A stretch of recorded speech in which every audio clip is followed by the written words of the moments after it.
I have to admit, it's kind of funny that flexible dieting is going mainstream. If you had asked me 25, 30 years ago, as I was sketching out these notes in front of clients, helping them learn this language of nutrition, to me, it was just always logic. It was so simple. It's like learning nutrition in a classroom. It's not a fad diet. It's not a couple things that you learn to do or not do. It's just simply physiology. But that kind of basic need of understanding, I understand now, is kind of the bane of the existence of marketing people who just want your money. They want the next fad diet to be what you're purchasing and so forth. And my goal has always been freedom. It's learn this and you'll never have to diet again. You'll just simply have these skills you can employ as you need them and when you need them.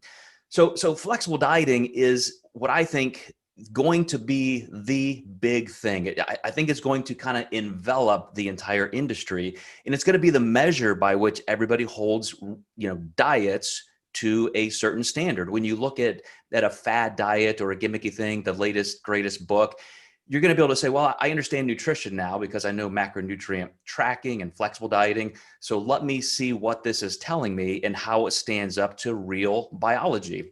That's just so critical. This is what gives you that ultimate freedom.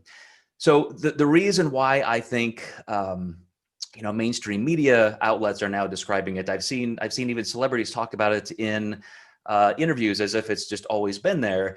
I've worked with celebrities, I've worked with actors, I've worked with Olympic athletes, professional athletes, some of the top competitive physique sport people in the world, as well as just tens of thousands of regular everyday people.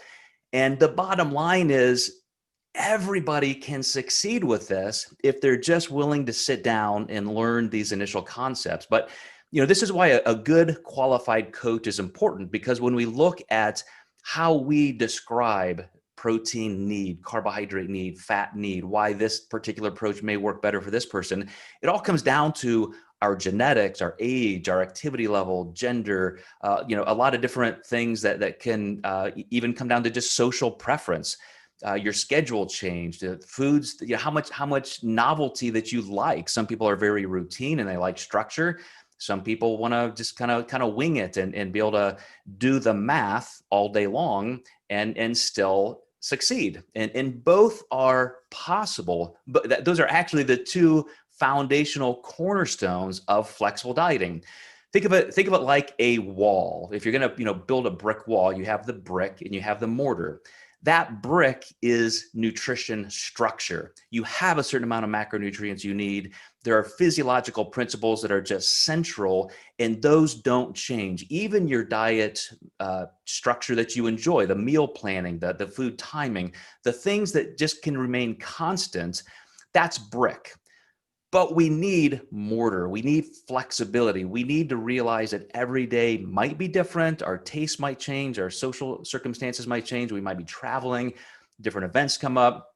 And we have to have the ability to roll with those punches. And that's what flexible dieting is all about.